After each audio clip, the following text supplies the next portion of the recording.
Kunnickal opticals, Eramallur.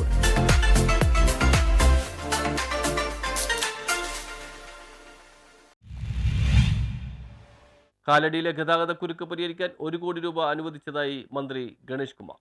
കാലടിയിലെ ഗതാഗതക്കുരുക്ക് പരിഹരിക്കാൻ 1 കോടി രൂപ അനുവദിക്കുന്നതായി ഗതാഗത വകുപ്പ് മന്ത്രി കെ ബി ഗണേഷ് കുമാർ അറിയിച്ചു. തിരുവനന്തപുരത്ത് ഇതിനായി Kaladi residents association president K V ടോളിന്റെ അഭ്യർത്ഥന മാനിച്ചാണ് മന്ത്രി ഉന്നത ഉദ്യോഗസ്ഥരുടെ യോഗം വിളിച്ചത്. അസോസിയേഷനെ പ്രതിനിധീകരിച്ച് വർക്കിംഗ് പ്രസിഡന്റ് ജസ്റ്റോ പോൾ യോഗത്തിൽ പങ്കെടുത്തു. കൂടാതെ PWD executive engineer, Ernakulam RTO, road safety ഉദ്യോഗസ്ഥർ, മറ്റ് വകുപ്പ് ഉദ്യോഗസ്ഥരും യോഗത്തിൽ പങ്കെടുത്തു. 1 കോടി രൂപ സംസ്ഥാന റോഡ് സേഫ്റ്റി ഫണ്ടിൽ നിന്നാണ് അനുവദിച്ചിരിക്കുന്നതെന്ന് മന്ത്രി യോഗത്തിൽ അറിയിച്ചു. MC റോഡിൽ താന്നിപ്പുഴ മുതൽ മറ്റൂർ വരെ 2.5 കിലോമീറ്റർ വരെ ട്രാഫിക് മീഡിയനുകൾ സ്ഥാപിക്കും. ഇതിനു മുൻപ് മീഡിയനുകൾ കാലടി റെസിഡൻസ് അസോസിയേഷന്റെ നേതൃത്വത്തിൽ സ്ഥാപിച്ചപ്പോൾ ഗതാഗതക്കുരുക്ക് വളരെ കുറവായിരുന്നുവെന്നും എന്നാൽ അതിനാവശ്യമായ സഹകരണം അധികൃതരുടെ ഭാഗത്തു നിന്ന് കിട്ടിയില്ലെന്നും യോഗത്തിൽ ചർച്ചയായി. മീഡിയനുകൾ വാഹനങ്ങൾ കയറ്റി മനഃപൂർവ്വം ഓടിച്ചു കളഞ്ഞതിന് അസോസിയേഷൻ പരാതിപ്പെട്ടിട്ടും നടപടിയുണ്ടായില്ലെന്നും പറഞ്ഞു. കോൺക്രീറ്റ് അയൺ മീഡിയനുകളായിരിക്കും സ്ഥാപിക്കുക. കൂടാതെ സൂചനാ ലൈറ്റുകളും സ്ഥാപിക്കും.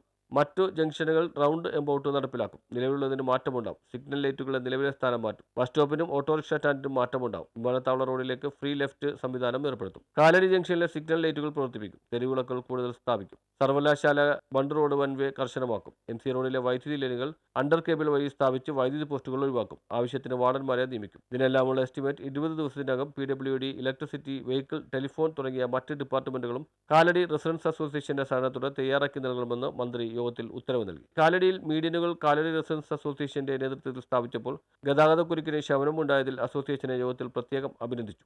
News bureau, Kalady.